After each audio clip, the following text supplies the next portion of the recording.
कल से आगे पढ़ते हैं। कल जो तीसरा क्लास था मॉडर्न फिजिक्स का, उसमें आप पढ़े होंगे कि इंटेंसिटी और इलेक्ट्रिक मतलब फोटो इलेक्ट्रिक करंट में संबंध जो होता है, यानी कि प्रकाश की तीव्रता और प्रकाश विद्युत धारा में जो संबंध होता है वो क्या होता है, दोनों एक दूसरे के समानुपाती होता है। यानी कि दोनों के बीच का जो ग्राफ होता है वो सरल रेखे बन जाता है, क्योंकि जब भी समानुपाती होगा तो एक ही जैसा बदलेगा, एक बढ़ेगा तो दूसरा भी बढ़ेगा, एक घटेगा तो दूसरा भी क्या होगा, घटेगा, और एक अगर बढ़ेगा तो दूसरा भी क्या होगा, घटेगा। इस कारण से जो ग्राफ बनता है वो बिल्कुल सीधा सा एक लाइन होता है।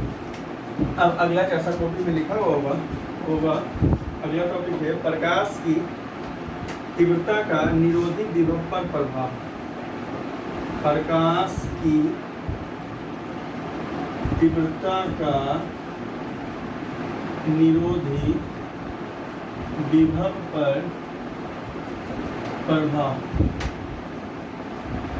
इफेक्ट ऑफ क्या बोला, intensity of light on cut off potential. यानी कि निरोधी विभव और प्रकाश की तीव्रता, निरोधी विभव पे प्रकाश की तीव्रता का क्या प्रभाव होता है, यानी किसके अनुसार से ये बदलता है या नहीं बदलता वो दिखाना है। इंटेंसिटी ऑफ लाइट का कट ऑफ पोटेंशियल पे क्या प्रभाव होता है। तो क्या है, एक निश्चित आवृत्ति के लिए, एक निश्चित आवृत्ति और निश्चित प्रकाश की तीव्रता के लिए जब आपतित प्रकाश कोई आता है तो धनात्मक विभव का मान बढ़ता है। धनात्मक विभव का मान क्या होता है, बढ़ता है। तो जब कहीं भी अगर सेल होगा, दो तरीके का होगा, एक धनात्मक टर्मिनल और दूसरा कौन सा, ऋणात्मक टर्मिनल। तो इसमें जो होता है वो इलेक्ट्रॉन होता है। तो जब इसका कुल इलेक्ट्रॉन, ऋणात्मक टर्मिनल वाला कुल इलेक्ट्रॉन जो होता है वो जमा हो जाता है आगे किस पे, धनात्मक वाले पे, तो उस समय जो होता है विद्युत धारा का मान जो होता है वो सबसे ज़्यादा होता है। जब ऋणात्मक टर्मिनल से उत्सर्जित सभी इलेक्ट्रॉन पहुंच जाता है कहाँ पे, धनात्मक टर्मिनल पे, तो इस समय जो होता है प्रकाश विद्युत धारा का मान सबसे अधिक होता है। और इस समय जो विद्युत धारा होता है, प्रकाश विद्युत धारा, उस धारा को एक नाम दे दिया गया, उसको बोलते हैं कौन सा धारा, संतृप्त धारा। जब ऋणात्मक टर्मिनल से उत्सर्जित सभी इलेक्ट्रॉन पहुंच जाता कहाँ पे, धनात्मक टर्मिनल पे, तो उस समय जो होता है विद्युत धारा का मान सबसे अधिकतम होता है, यानी सबसे ज़्यादा होता है, और उसको बोलते हैं संतृप्त धारा। लेकिन निरोधी विभव पा जाओगे, निरोधी विभव कहते हैं किसको, जो विद्युत धारा के मान को क्या कर देता है, शून्य कर देता है। जो प्रकाश विद्युत धारा के मान को क्या कर देता है, शून्य कर देता है। विभव के उस मान को क्या बोलते हैं, निरोधी विभव कहते हैं। तो प्रकाश विद्युत धारा के मान को शून्य करने पर कल पढ़े होंगे कि इसके गतिज ऊर्जा का मान क्या होता है, अधिकतम होता है। तो ये अधिकतम है, और ये जो होता है इस समय बराबर होता है ई भी नोट के 1/2। ये द्रव्यमान हुआ, ये वेग हुआ, ये इलेक्ट्रॉन पे जो आवेश होता है ई, और ये भी नोट निरोधी विभव या दहली विभव इसको बोलते हैं। ठीक है, तो अब इसमें दोनों में संबंध बताना। सबसे पहले अभी जितना पढ़े वो समझिए कि ऋणात्मक टर्मिनल वाला जो इलेक्ट्रॉन होता है वो जब उत्सर्जित होकर पहुंच जाता है कहाँ पे, प्लस वाले पे, यानी धनात्मक वाले पे, तो उस समय विद्युत धारा का मान या प्रकाश विद्युत धारा का मान सबसे ज़्यादा होता है। जिस धारा को एक अलग सा नाम दे दिया गया उस धारा को बोलते हैं कौन सा धारा, संतृप्त धारा। और निरोधी विभव जब कल पढ़े होंगे तो निरोधी विभव क्या कहते हैं, निरोधी विभव का विभव का मान है ऋणात्मक मान होता है, यानी कि ये माइनस में होता है, और ये विभव का वह मान है जो विद्युत धारा यानी प्रकाश विद्युत धारा के मान को शून्य कर देता है। और इस समय निरोधी विभव के समय गतिज ऊर्जा का मान जो तो वो सबसे ज़्यादा होता है। तो 1/2 mv², ये गतिज ऊर्जा का फॉर्मूला, ये अधिकतम होगा, मतलब सबसे ज़्यादा होगा। और समय जब कांच का फॉर्मूला निकालेगा तो आवेश गुने विभव होगा। तो आवेश, इलेक्ट्रॉन पे आवेश ई होता है, और निरोधी विभव या अंतक विभव या दहली विभव को लिखते हैं किससे, वी नोट से। इसी का अलग अलग नाम है, या तो निरोधी विभव बोलिए, या अंतक विभव बोलिए, या कौन सा, दहली विभव बोलिए। ठीक है, तो इस समय ये 1/2 mv² अधिकतम होता है, और ये बराबर होता है ई भी नोट के, ये पीछे पड़ा हुआ होगा। ठीक है, अब इस दोनों में, यानी कि ये दोनों जो होता है वो एक दूसरे पर निर्भर नहीं करता, यानी कि इस दोनों में बीच या इस दोनों के बीच में कोई संबंध नहीं होता है, कोई एक बदलेगा तो दूसरे पर कोई इफेक्ट इसका नहीं होगा, यानी किसी एक का मान अगर बदल जाएगा तो दूसरा उसके अनुसार से बदलता नहीं है। तो इस तरीके का समझें कि ये x, ये y और ये f डैश। चलिए इसके अगर लिख रहे हैं आप इसको विभव को, तो निरोधी विभव जो होता है वो ऋणात्मक मान होता है। तो x वाला प्लस किस तरफ, माइनस किस तरफ, इस तरफ। तो इस तरफ कहीं पे निरोधी विभव ऋणात्मक होने का, क्योंकि निरोधी विभव जो होगा वो प्लस में कभी नहीं होगा, हमेशा माइनस में होगा। तो निरोधी विभव हमेशा इस तरफ होगा। इस तरफ अगर मान लीजिए कहीं पे ऋण, और ये जो y अक्ष है ये बता रहा है प्रकाश की तीव्रता को, यानी कि इंटेंसिटी को। तो इसमें अगर मान लीजिए कि इसका प्रकाश की तीव्रता कितना I है, तो ये दोनों एक दूसरे के अनुसार से बदलता ही नहीं है। तो अगर प्रकाश की तीव्रता I होने पर निरोधी विभव V0, प्रकाश की तीव्रता I होने पर उस समय निरोधी विभव कितना V0 है। तो ये दोनों एक दूसरे के अनुसार से बदलता नहीं है, ना तो प्रकाश की तीव्रता निरोधी विभव के अनुसार से बदलेगा और ना ही निरोधी विभव प्रकाश की तीव्रता के अनुसार से बदलता है। तो जिसके कारण अगर मान लीजिए कि प्रकाश की तीव्रता इस समय जो है शुरुआत में वो I है और उस समय निरोधी विभव V0 है, तो प्रकाश की तीव्रता I और इसके लिए निरोधी विभव V0। अब इसी मान लीजिए प्रकाश की तीव्रता अलग अलग हो, ये पहला मान लीजिए I1 है, दूसरा कोई I2 I3 जो भी ले सकते हो वो ले लीजिए, या तो ऊपर ले लीजिए या नीचे ले। मान लीजिए ये है I2, प्रकाश की तीव्रता को y पे बताएं, तब भी ये बदल गया।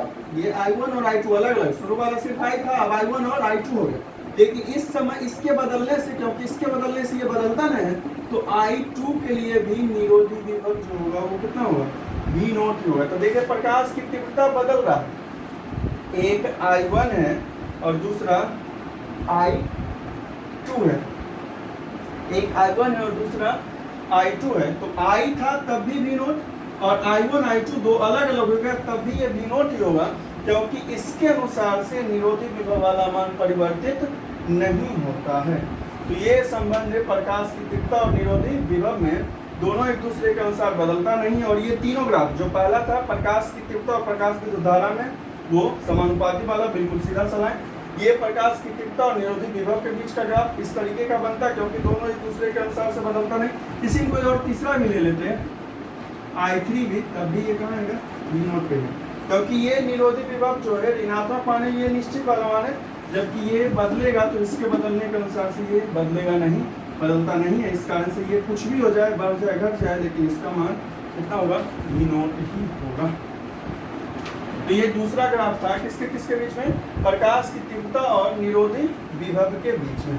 अब इसी का एक अगला होगा प्रकाश, जो आपतित प्रकाश होता है उसकी आवृत्ति और निरोधी विभव के बीच।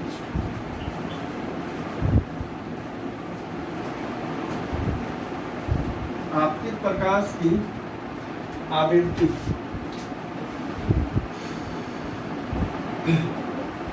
प्रकाश की आवृत्ति और या प्रकाश की आवृत्ति का निरोधी विभव पर प्रभाव, फिर से बोलेंगे इफेक्ट ऑफ, वहाँ पे इंटेंसिटी था तीव्रता, यहाँ पे आवृत्ति फ्रीक्वेंसी और light on cut off potential. चलिए अब प्रकाश की तीव्रता और निरोधी विभव में बताएं। पिछला जो भी पढ़े वो था प्रकाश की तीव्रता, ये है प्रकाश की आवृत्ति और निरोधी। तो तीन तरीके का ग्राफ, पहला था प्रकाश की तीव्रता और प्रकाश विद्युदान, दोनों एक दूसरे के समानुपाती, और तीनों जो ग्राफ है वो इम्पोर्टेंट है शॉर्ट क्वेश्चन के लिए, मतलब 2 नंबर वाले क्वेश्चन। चलिए इसमें क्या होता है, प्रकाश की आवृत्ति और निरोधी विभव एक दूसरे के समानुपाती। प्रकाश की आवृत्ति और निरोधी विभव एक दूसरे के क्या होता है, समानुपाती होता है। समानुपाती मतलब फिर से वही हो गया कि दोनों एक दूसरे के अनुसार से क्या होगा, बदलेगा। तो फिर से आगे यहाँ पे अगर मान लीजिए अलग अलग, क्योंकि आवृत्ति को न्यू से लिखते हैं, ये v को जो थोड़ा सा तिरछा करके लिखते हैं, तो आवृत्ति को अगर मान लीजिए न्यू1 न्यू2 न्यू3 लिख रहे हैं, और हर के लिए इसके लिए निरोधी विभव मान लीजिए v01 है, इसके लिए निरोधी विभव v02 है, और इसके लिए निरोधी विभव कितना v03 है। न्यू1 न्यू2 न्यू3 ये आवृत्ति वाला मान हुआ, और ये निरोधी विभव अलग अलग, इसके लिए v01, इसके लिए v02 और इसके लिए v03, क्योंकि दोनों एक दूसरे के अनुसार से बदलता है, तो ये बदलेगा तो ये भी बदलेगा, ये बदलेगा तो ये भी, मतलब दोनों में से कोई एक बदलेगा दूसरा भी बदलेगा। अब इसका जो ग्राफ होगा वो कैसे दिखाएगा, तो फिर से आइए, ये x ये y और ये x, ऐसे निरोधी विभव को इस पे दिखाना है x वाले x पे, तो निरोधी विभव को दिखा लिए 3 है, v01 v02 और v03। अब मान लीजिए प्रकाश की तीव्रता जो है वो नियत प्रकाश की तीव्रता, जिसके लिए आवृत्ति अलग अलग है, एक के लिए न्यू1 दूसरे के लिए न्यू2 और तीसरे के लिए न्यू3, तो इसका नियत है, मतलब ये आई नहीं बदल रहा। ये अगर पहला हो गया, पहले के लिए आवृत्ति कितना है न्यू1, तो इसको यहाँ पे लिख लीजिए न्यू1, फिर दूसरे के लिए आवृत्ति कितना है न्यू2, तो इसको लिख लीजिए न्यू2, और तीसरे के लिए ये कितना न्यू3। तो ये आवृत्ति है, ये प्रकाश की तीव्रता है, और ये निरोधी विभव। आवृत्ति और प्रकाश की तीव्रता जो होता है एक दूसरे के समानुपाती होता है, इस कारण से ये दोनों जो बदलेगा, कोई एक बदलेगा तो दूसरा भी बदलेगा, जबकि इसमें प्रकाश की तीव्रता जो रहती है वो क्या होती है, नियत होती है, प्रकाश की तीव्रता परिवर्तित नहीं होता है। तो इस तरीके से यहाँ से देख लीजिए इसको, 3 तरीके का ग्राफ है। पहला जो ग्राफ था वो था प्रकाश विद्युत धारा और प्रकाश की तीव्रता के बीच में, उसमें दोनों एक दूसरे के समानुपाती होता है, और समानुपाती होने के कारण उसका जो ग्राफ, क्योंकि उसमें 2 ही था, उसका जो ग्राफ बनता वो बिल्कुल सरल रेखा में बनता। फिर दूसरा आइए, प्रकाश की तीव्रता का निरोधी विभव पर क्या प्रभाव, क्योंकि दोनों एक दूसरे के अनुसार से परिवर्तित नहीं होता है, यानी बदलता नहीं है, इस कारण से वो दोनों एक दूसरे पर निर्भर नहीं करता है, और निर्भर नहीं करने के कारण से कोई एक बदल भी रहा है, तो निरोधी विभव जो v0 अगर है तो वो v0 ही रहेगा, चाहे प्रकाश की तीव्रता I1 हो जाए, I2 हो जाए, मतलब ज़्यादा हो जाए या कम हो जाए, लेकिन निरोधी विभव वही रहा है, कौन सा v0।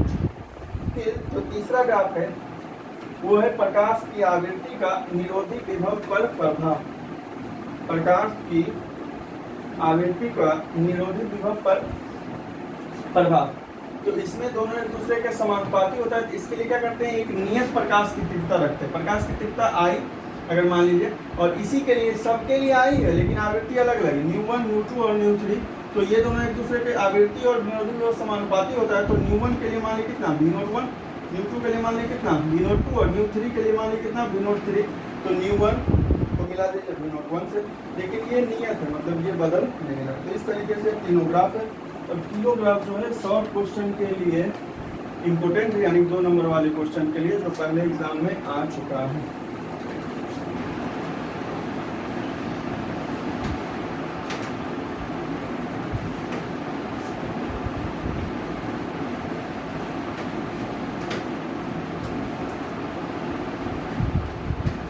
चलिए अब अगला टॉपिक होगा प्रकाश की कणीय प्रकृति, फोटोन।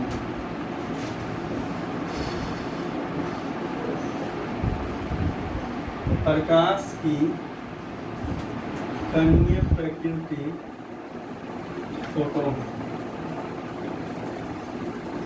पार्टिकल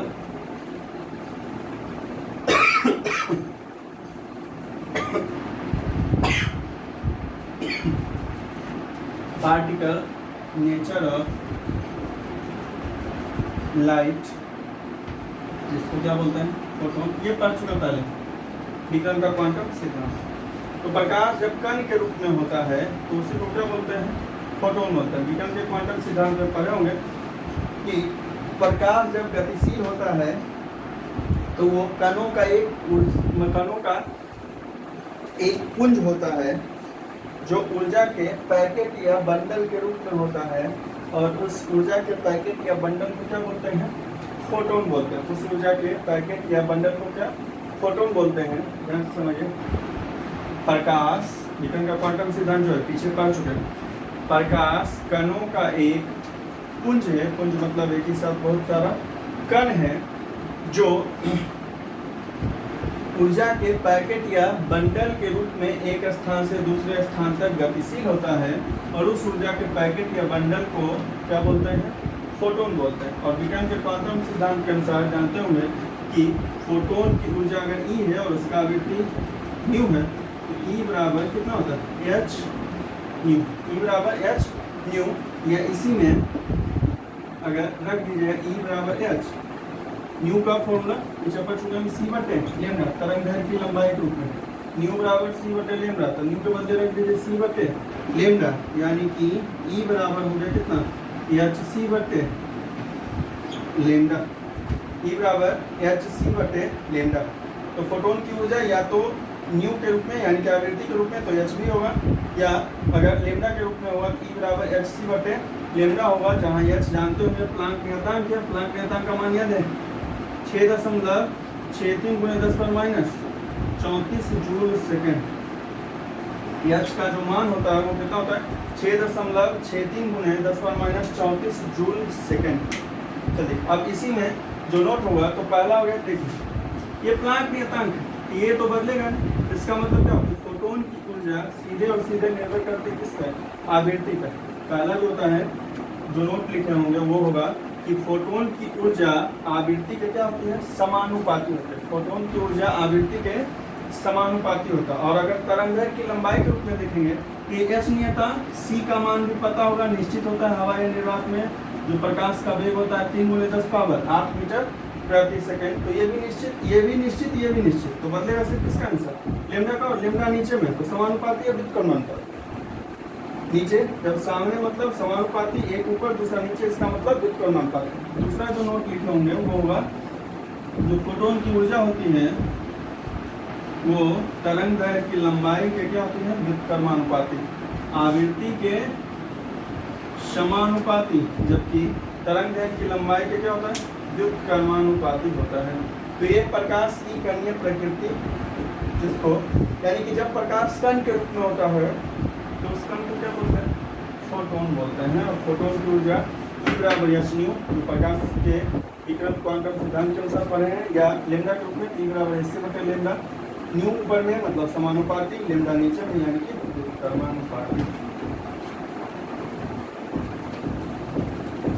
अगला है फोटोन के गुण, प्रॉपर्टीज ऑफ फोटोन।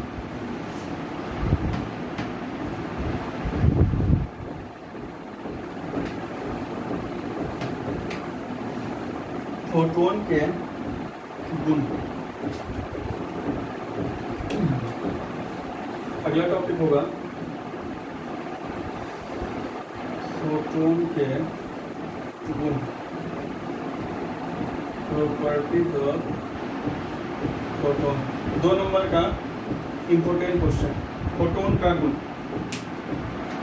चलिए सबसे पहला जो है, पहला गुण है, सिर्फ बताएंगे, लिखने पर मतलब लिखा हुआ कॉपी में होगा उसको सिर्फ समझ सकते। तो सबसे पहला होगा कि फोटोन जो होता है वो निरावेशित होता है, मतलब उदासीन होता है। यानी कि आवेश समझते होंगे, आवेश कितने तरीके का? 2 तरीके का, प्लस या माइनस, आवेश धनात्मक और ऋणात्मक। लेकिन फोटोन पे कोई चार्ज यानी कोई आवेश नहीं होता है, इस कारण से फोटोन कैसा होता है? निरावेशित या उदासीन होता है। कहने का मतलब हुआ कि फोटोन पर कोई आवेश नहीं होता है। ये पहला गुण। दूसरा जो गुण होता है वो होता है कि जैसे ये उदासीन है, मतलब इस पर कोई आवेश नहीं है, इस कारण से ना तो ये विद्युत क्षेत्र में विक्षेपित होता है और ना ही चुंबकीय क्षेत्र में। विद्युत क्षेत्र का तो फॉर्मूला आपको पता होगा, ई बराबर एफ बटे क्यू। क्यू मतलब क्या हुआ? आवेश रहेगा तभी ना ई का मान होगा। आवेश जब होगा नहीं तो ई का मान क्या हो जाएगा? 0 हो जाएगा। ये 0 में जब भागा दीजिएगा तो क्या होगा, ये वाला मान 0 हो जाएगा।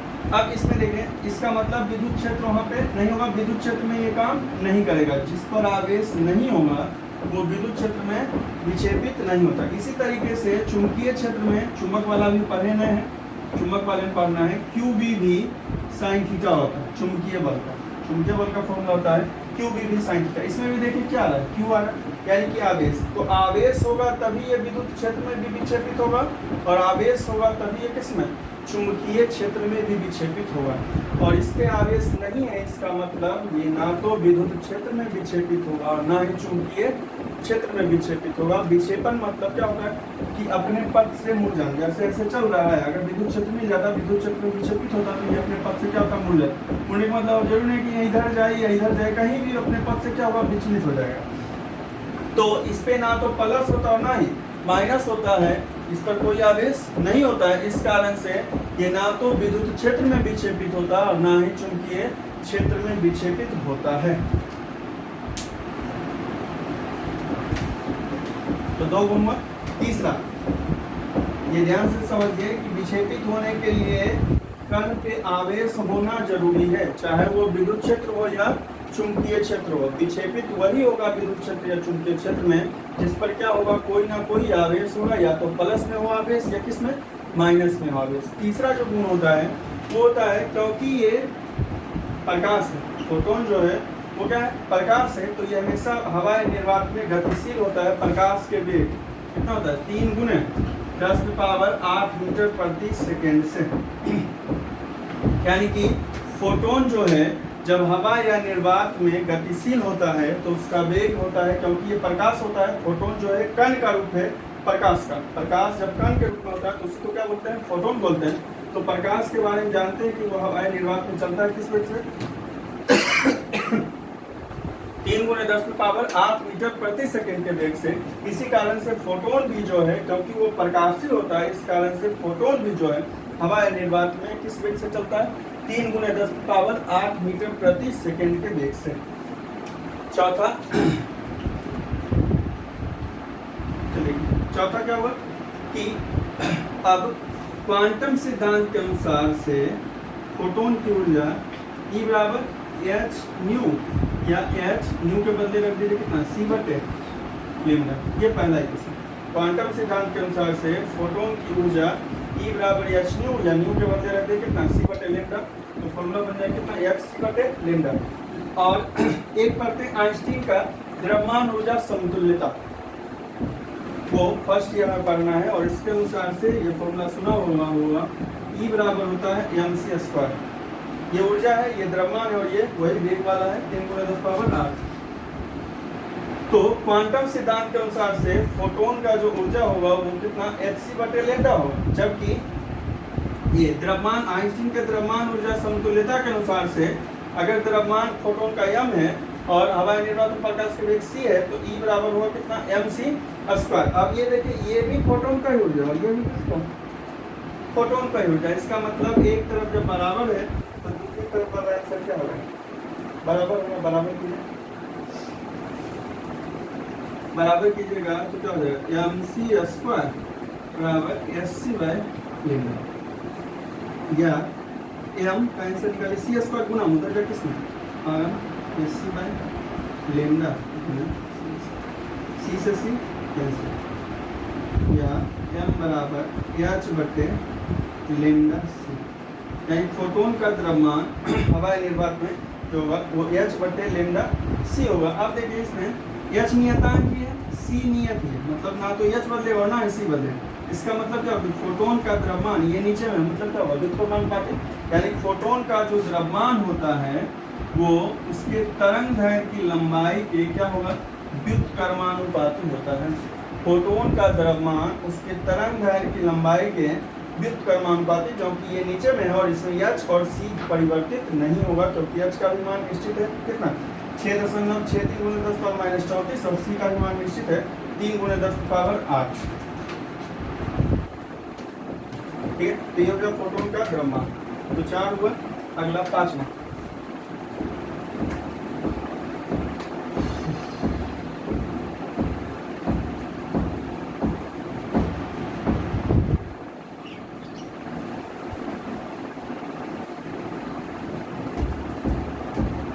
पांचवा फोटोन का संवेग, पांचवा फोटोन का संवेग, संवेग को लिखते किससे, ई से। संवेग का फॉर्मूला था द्रव्यमान गुणे वेग, तो द्रव्यमान अगर फोटोन का m है और वेग हवाई निर्वात में कितना c है, तो अभी m का जो आंसर निकाले थे पीछे देखिए कितना आया था, h बटे लैम्डा इनटू c, कितना था पीछे जो भी फोटोन का द्रव्यमान निकाला है हमें इतना है m बराबर h बटे लैम्डा c, इसलिए मान रख दिया e बराबर h बटे लैम्डा c गुणे c से c कैंसिल, e बराबर h बटे, अब देखिए इसमें आप h फिर से क्या है नियतांक है, यानी फोटोन का संवेग भी जो है वो इसके अनुसार से व्युत्क्रमानुपातिक समानुपातिक, व्युत्क्रमानुपातिक यानी कि p व्युत्क्रमानुपातिक होता है किसके, तरंग दैर्घ्य की लंबाई के, यानी फोटोन का संवेग भी जो है वो व्युत्क्रमानुपातिक होता है किसके, तरंग दैर्घ्य की लंबाई के।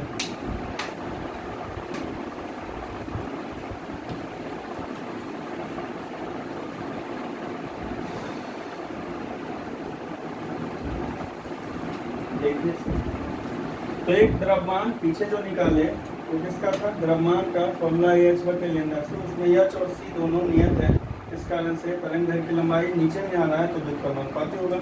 अब ये संवेग का फॉर्मूला जानते हो द्रव्यमान गुणे वेग होता है, तो द्रव्यमान का आंसर जो पीछे हम का निकाले थे h बटे लैम्डा c, इसमें रख दीजिएगा, c से c क्या हो जाएगा कैंसिल, h बटे लैम्डा बचेगा, फिर h क्या है नियतांक है तो h बदलेगा नहीं, तो बदलेगा इसका आंसर लैम्डा का लैम्डा नीचे, इसका मतलब ये दोनों एक दूसरे क्या होगा व्युत्क्रमानुपाती होगा, एक बढ़ेगा तो दूसरा घट जाएगा।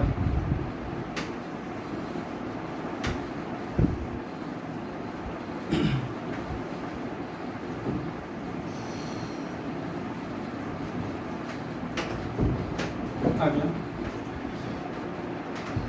फोटोन का 5 नंबर छठा, फोटोन का विराम द्रव्यमान शून्य होता है, फोटोन का विराम मतलब समझते हैं स्थिर, यानी फोटोन का स्थिरावस्था में कोई द्रव्यमान नहीं होता है, स्थिरावस्था में फोटोन का द्रव्यमान कितना होता है, शून्य होता है, फोटोन का द्रव्यमान शून्य।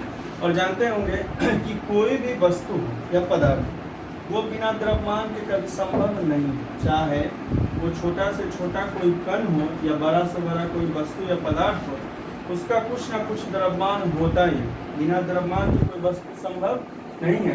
तो फोटोन का विराम अवस्था में द्रव्यमान, विराम द्रव्यमान का मान जो होता है वो क्या होता है, शून्य होता है। इसका मतलब ये हुआ कि फोटोन का विराम में अस्तित्व संभव नहीं है, यानी कि ऐसा कोई फोटोन संभव नहीं है जो किस अवस्था में होगा, विरामावस्था में होगा, यानी कि रुके हुए अवस्था में कोई फोटोन का अस्तित्व संभव नहीं है। ठीक है, उसके बाद तो ये सातवां,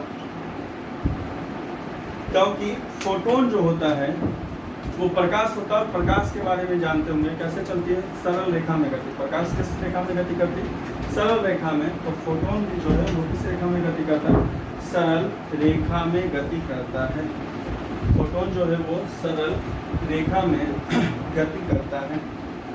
उसके बाद अगला तो हवा या निर्वात में जो है वो फोटोन प्रकाश के वेग से चलता है 3 × 10⁸ मीटर प्रति सेकंड, 3 × 10⁸ मीटर प्रति सेकंड के वेग से चलता है। तो जैसे ही कोई और माध्यम होगा, हवा को छोड़कर कोई और भी माध्यम होगा, पानी होगा या कुछ भी और कोई पानी, तेल या कुछ भी कोई दूसरा माध्यम होगा, तो इसका वेग क्या होगा, बदलेगा, और इसका वेग बदलेगा। इसका मतलब फोटोन का वेग जो होता है वो माध्यम में बदलने के कारण से फोटोन का वेग भी क्या होता है, परिवर्तित होता है।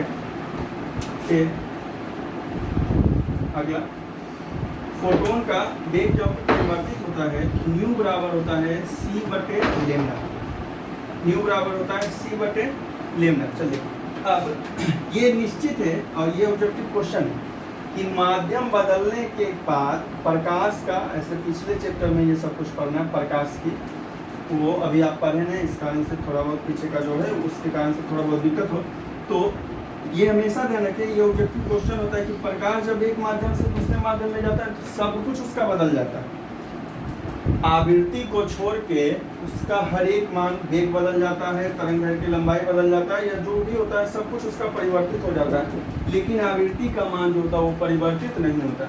तो ये ऑब्जेक्टिव क्वेश्चन होता है कि प्रकाश या कोई तरंग एक माध्यम से दूसरे माध्यम में जा रहा है तो क्या है जो अपरिवर्तित। इसमें 4 ऑप्शन होगा, तो जो आवृत्ति होगा वो उसका आंसर होगा, क्योंकि आवृत्ति जो होता है वो एक माध्यम से दूसरे माध्यम में जाने पर परिवर्तित नहीं होता है। चलिए, अब ये निश्चित है कि ये बदलेगा नहीं, ये बदलेगा नहीं, तो माध्यम में जब जाएगा तो ये बदल गया। अब वही वाला मान लीजिए शुरू से इसका मान न्यू का मान कितना 5। अब दूसरा माध्यम में गया तो सी का मान क्या हुआ, बदल गया। सी का मान बदल गया तो अब इसका मान बदलेगा, तभी ना इसका मान 5 आएगा। मतलब मान लीजिए ये 50 था शुरू में और ये कितना 10 था, तो अभी आंसर कितना आना 5 आना। लेकिन अब ये निश्चित है कि ये कभी नहीं बदलेगा। ये अब दूसरा माध्यम में गया तो ये क्या हुआ, चेंज हो गया। ये चेंज हो गया तो इसका मान अगर चेंज होगा तब, अगर ये मान लीजिए कि 50 से कितना हो गया 60 हो गया, तो ये 5 लाने के लिए कितना 12 होगा तब। यानी कि ये दोनों चेंज होगा माध्यम बदलने के कारण से, लेकिन आवृत्ति का मान परिवर्तित नहीं होगा। तो फोटोन की आवृत्ति परिवर्तित नहीं होती है, जबकि माध्यम के बदलने के साथ साथ फोटोन का वेग और तरंगदैर्घ्य की लंबाई परिवर्तित होती हैं। तो बदलेगा सिर्फ कौन है, आवृत्ति का मान परिवर्तित नहीं होता है। और जो सबसे लास्ट होता है 10वां जो गुण होगा वो होगा फोटोन का जो ऊर्जा होता है वो मापा जाता है किसमें, इलेक्ट्रॉन वोल्ट में। और 1 इलेक्ट्रॉन वोल्ट पीछे पढ़ चुके हैं कितना होता है 1.6×10⁻⁻⁰ फोटोन की ऊर्जा जो मापी जाती है वो किसमें, इलेक्ट्रॉन वोल्ट में मापी जाती है। तो ये था फोटोन का गुण, ध्यान से समझ लीजिए। सबसे पहला है कि फोटोन जो होता है वो क्या होता है, उदासीन होता है। मतलब इस पर ना तो प्लस का आवेश होता है और ना ही माइनस का आवेश होता है, निरावेशित होता है, कोई आवेश नहीं होता। दूसरा था क्योंकि ये निरावेशित है तो ना तो ये विद्युत क्षेत्र में विक्षेपित होता है अपने पथ से मुड़ता है और ना ही चुंबकीय क्षेत्र में अपने पथ से मुड़ता है। तीसरा था फोटोन जो है क्योंकि ये प्रकाश का कणीय रूप है, कणीय प्रकृति है, इस कारण से प्रकाश जानते होंगे हवा या निर्वात में किस वेग से चलता है, 3×10⁸ मीटर प्रति सेकंड से। तो फोटोन भी जो है हवा या निर्वात में चलता है किस वेग से, 3×10⁸ मीटर प्रति सेकंड से। फिर चौथा में जब फोटोन का द्रव्यमान निकालते हैं तो एक क्वांटम सिद्धांत के अनुसार से E बराबर h न्यू होता है, जबकि आइंस्टीन के द्रव्यमान ऊर्जा समतुल्यता के अनुसार से E बराबर होता है किसके, mc² के। दोनों को समतुल कीजिएगा तो m का फॉर्मूला आ जाता है कितना, h/λc। ठीक है, अब ना तो h परिवर्तित होगा और ना ही c परिवर्तित होगा। इसका मतलब फोटोन का द्रव्यमान तरंगदैर्घ्य की लंबाई के व्युत्क्रमानुपाती, क्योंकि ये कहाँ है, नीचे में आ रहा है तो व्युत्क्रमानुपाती। फिर अगला में संवेग निकाल देते हैं। तो संवेग का फॉर्मूला होता है द्रव्यमान गुणे वेग। तो द्रव्यमान का ये मान और हवा या निर्वात के लिए c से c कैंसिल हो जाएगा, h/λ। p का आंसर लगता है कितना, h/λ। फिर से h नियतांक है तो नीचे में लैम्डा बचा, यानी संवेग का भी मान जो होता है वो तरंगदैर्घ्य की लंबाई के क्या होता है, व्युत्क्रमानुपाती होता है। फिर आगे जो होगा वो कि प्रकाश सरल रेखा में चलता है, तो प्रकाश का ही कणीय प्रकृति फोटोन होता है, तो फोटोन भी किस रूप में चलता है, सरल रेखा में चलता है। फिर बाकी आगे जो भी होगा, वेग बदलता है किसके कारण से, माध्यम बदलने के कारण से, और जब माध्यम बदलेगा तो वेग बदलेगा। फिर आवृत्ति कभी परिवर्तित नहीं होता, माध्यम बदल जाए लेकिन आवृत्ति का मान परिवर्तित नहीं होता है। विराम द्रव्यमान हमेशा शून्य होता है, मतलब विराम में फोटोन का अस्तित्व संभव नहीं है। फिर और लास्ट में कि इसका जो ऊर्जा मापा जाता है वो किसमें मापा जाता है, इलेक्ट्रॉन वोल्ट में। तो ये था फोटोन का गुण। अब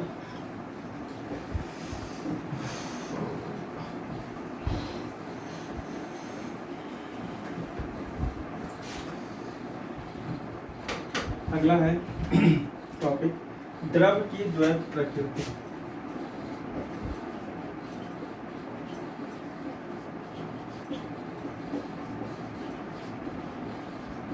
ड्यूअल नेचर ऑफ मैटर। द्रव की द्वैत प्रकृति ये पढ़ चुके हैं शुरू में। द्रव तथा विकिरण की द्वैत प्रकृति। विकिरण मतलब प्रकाश के पास भी दोहरा प्रकृति होता है, कण का और तरंग का, और द्रव यानी पदार्थ के पास भी दो प्रकृति होता है। कण का और तरंग का। चल देखिए, द्रव की द्वैत प्रकृति के बारे में सर्वप्रथम 1924 में डी ब्रोगली नाम था, उन्होंने बताया कि जो द्रव होता है उसके पास दोहरी प्रकृति होती है। मतलब एक तो पदार्थ है, पदार्थ मतलब बना होता है किसका, कण का, तो कण वाला प्रकृति हुआ। और इलेक्ट्रॉन जिस तरीके का कण है वो जब गति करता है तो उसके पास गुण आ जाता है किसका, तरंग का। तो कण का प्रकृति उसका अपना है, जबकि गतिशील होने पर उसके पास कौन सा प्रकृति आ जाता है, तरंग का प्रकृति आ जाता है। तो इस तरीके से उसके पास कितना प्रकृति हो गया, दोहरी प्रकृति हो गया। और इसके लिए उन्होंने अपना जो है वो व्याख्या ये इस प्रकार से दिया, क्योंकि ब्रह्मांड जो है दोनों प्रकार से, यानी कि विकिरण से और द्रव दोनों से मिलकर बना है। ब्रह्मांड जो है वो किससे मिलकर बना हुआ है, विकिरण और द्रव दोनों से मिलकर बना हुआ है। तो अगर प्रकाश यानी कि विकिरण के पास दो प्रकृति है तो निश्चित रूप से द्रव के पास भी कितना प्रकृति होना चाहिए, दो प्रकृति ही होना चाहिए, क्योंकि प्रकृति को सममितता यानी कि एक ही जैसा पसंद है। तो दोनों मिलके बना हुआ है, विकिरण और किससे, द्रव से। तो विकिरण के पास अगर दो प्रकृति है तो द्रव के पास भी कितना प्रकृति होगा, दो प्रकृति होगा। इसी को बोलते हैं द्रव तथा विकिरण की कौन सी प्रकृति, द्वैत प्रकृति। ठीक है, आगे है डी ब्रोगली तरंग या द्रव तरंग जिसको बोलते हैं। ये आगे अब कल देखते हैं। बाकी कॉपी में फिर से आगे पढ़ के रहिए, आगे पढ़ के अगर रहिएगा तो थोड़ा सा बेहतर और बेहतर तरीके से समझिएगा। और बहुत जल्द ये जितना कॉपी में लिखा हुआ है कुछ दिन में 5 से 7 दिन में समाप्त हो जाएगा। ठीक है, तो इसे बेहतर तरीके से समझिए, जितना बेहतर हो सकता है। वीडियो को एक बार 2 बार जितना बार भी समझ सकते हैं समझिए। फिर भी कुछ भी दिक्कत होता है तो ज़रूर पूछिए, कॉल कीजिए, व्हाट्सएप, जिस तरीके से भी आप पूछ सकते हैं ज़रूर पूछिए। ठीक है, क्योंकि इतना आराम से ना तो आपको कोई समझाने वाले मिलेंगे और ना ही आप इस तरीके से कहीं समझ, इसकी गारंटी।